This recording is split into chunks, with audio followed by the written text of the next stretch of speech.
Hey, look, hey, look, you can do it. You can do it better, ayy. Time will tell what changed. Feeling with you whatever way, but you can do it. You can do it better, ayy. If you're okay, then I'm okay with you to fight the day by day, but you can do it. You can do it better, ayy. They'll try, but don't let them wipe the smile up off your face, 'cause you can do it. You can do it better. Life is what you need. Not in the loop, oblivious to it, or think our kid will never do anything. Ever. You know, not true. Not true, because you never know. Because we don't walk in that person's shoes. We don't walk in our kids' shoes, their friends' shoes, our neighbors, and we don't walk in anyone else's shoes but our own. And sometimes in our own shoes, we're very lonely. And especially kids out there. So, gotta be really in tune somehow, you know. And if you don't know where or how, seek out help. Seek out professional help. So Jess, for the young people, right?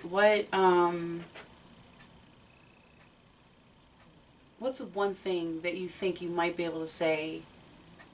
You know, because they're a hard group. Like they're Yes. They don't find it. It's no big deal. We're overreacting. Everyone does it, is what I hear. Okay. I think that term has been going on forever. Everyone does it, but no, everyone doesn't. I mean, that's the reality of that. There are people that do not use substances. I like that. You know, the truth is that everybody doesn't. Everybody doesn't. So parents need to stop using the phrase, well, you know, if your friend jumps off a cliff, are you going to jump off too?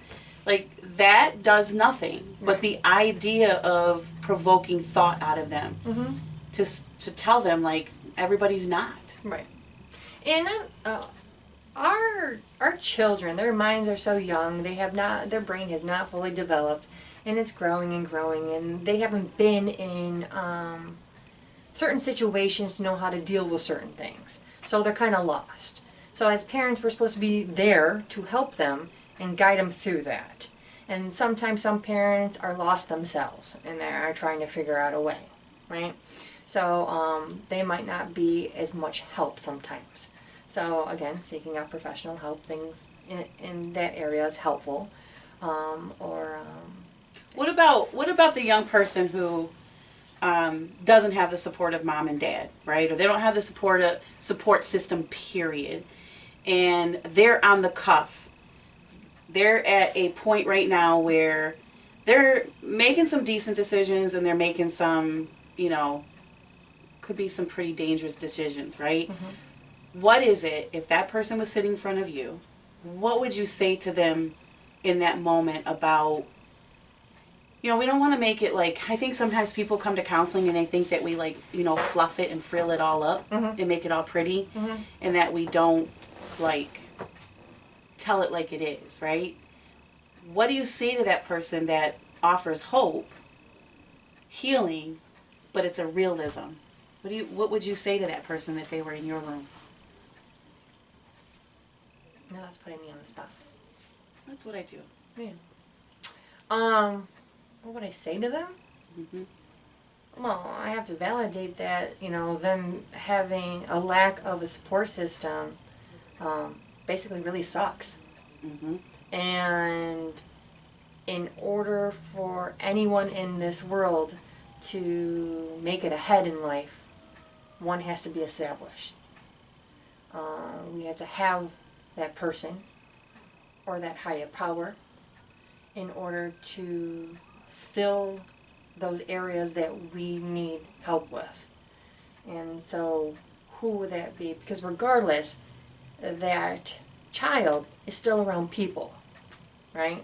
There's because there's people everywhere. So who are they around?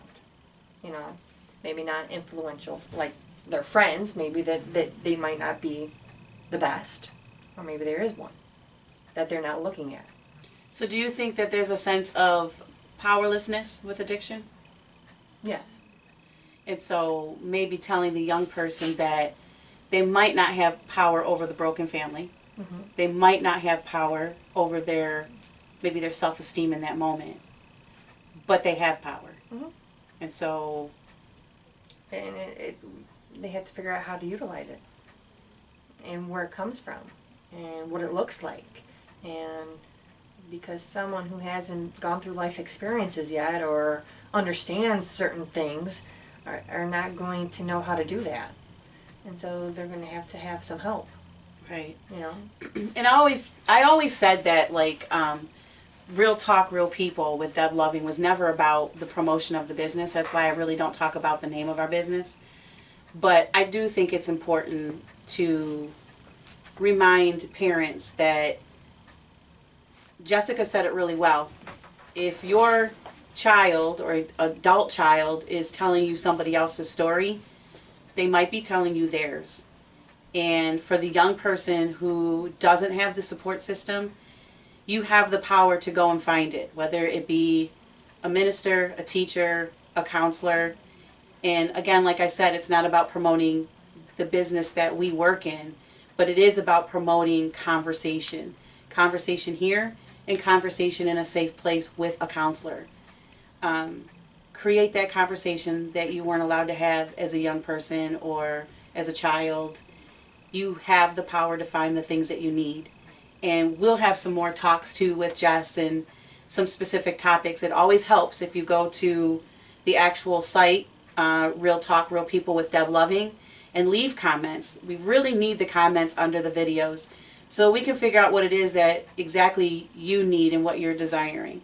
If you're too scared to take the conversation to a friend or a counselor, leave it here with Real Talk, Real People with Deb Loving, and we'll create the conversation for you to have it in the safety of your room, a car, at a job, sitting on the curb.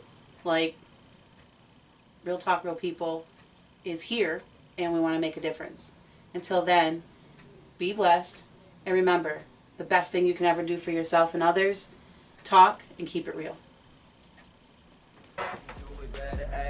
Time will tell what changed, feeling with you whatever way, but you can do it better, ayy. If you're okay, then I'm okay with you to fight me day by day.